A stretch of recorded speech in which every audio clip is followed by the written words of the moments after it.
The U.S. is strengthening its ties to Saudi Arabia. Secretary of State Hillary Clinton met with the Saudi Arabian defense minister in Washington. She highlighted the importance of a strong relationship between the U.S. and Saudi Arabia. However, Saudi Arabia is one of the worst persecutors of Christians in the Middle East. Just last month, the country's leading cleric called for the destruction of all Christian churches on the Arabian Peninsula. And joining us now to talk more about religious freedom in Saudi Arabia is Cliff May. He's the president of the Foundation for the Defense of Democracies. Cliff, in a recent column, you point out that if a Christian leader had called for the destruction of mosques, there would have been a global outcry. Why was there no response when this Saudi Arabian leader called for destruction of churches?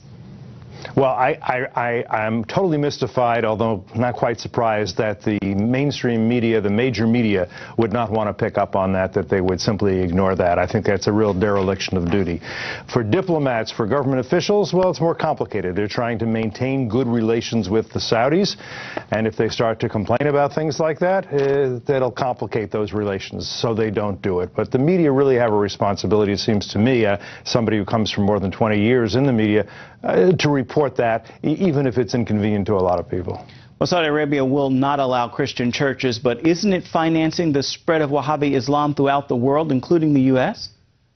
Yes. Wahhabi Islam, which is a very, very, I guess you would say, ultra-Orthodox version of Islam, which comes from Saudi Arabia. Only about 1% of the world's Muslims are Wahhabis, but the Saudi kingdom has probably spent more money spreading Wahhabism around the world, including the U.S., including Europe, Asia, everywhere, than the Soviets ever spent to spread communism. And so you have mosques around the world, again, including many here in the United States, that are funded by Wahhabis, funded by the Saudis, with Wahhabi imams and Wahhabi literature and scripture and doctrine. It's having a huge impact on the Islamic communities around the world, and has for quite a few years. How are Christians treated in Saudi Arabia? Well, Christians may not have churches.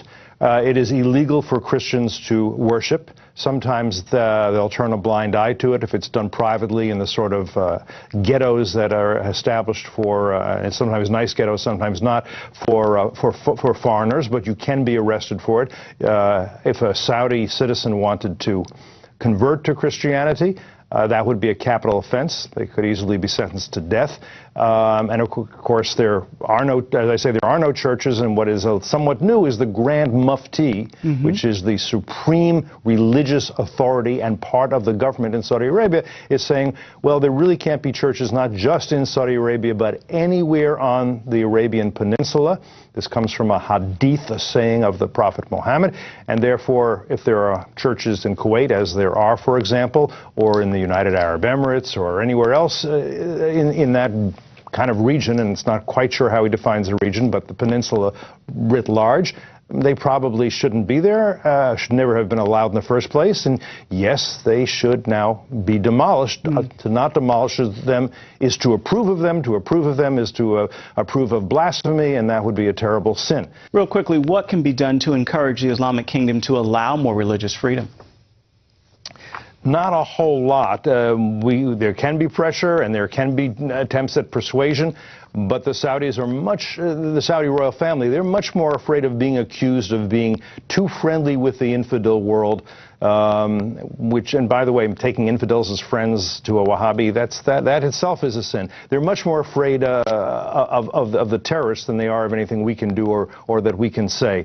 There have been some reforms. It's getting a little looser, perhaps, for women. There's talk of women being allowed to drive and hold more jobs. It hasn't quite happened yet. We'll have to see what happens after there's a succession. The current king King Abdullah is quite old. We may get a more conservative king, we may get less so. There is not a lot we can do. The most important thing we should be doing is getting rid of our dependence on oil as a strategic commodity, so we're not as beholden to the Saudis as we are right now. Indeed. Cliff May, thank you so much for joining us. We appreciate it. Thank you. My pleasure.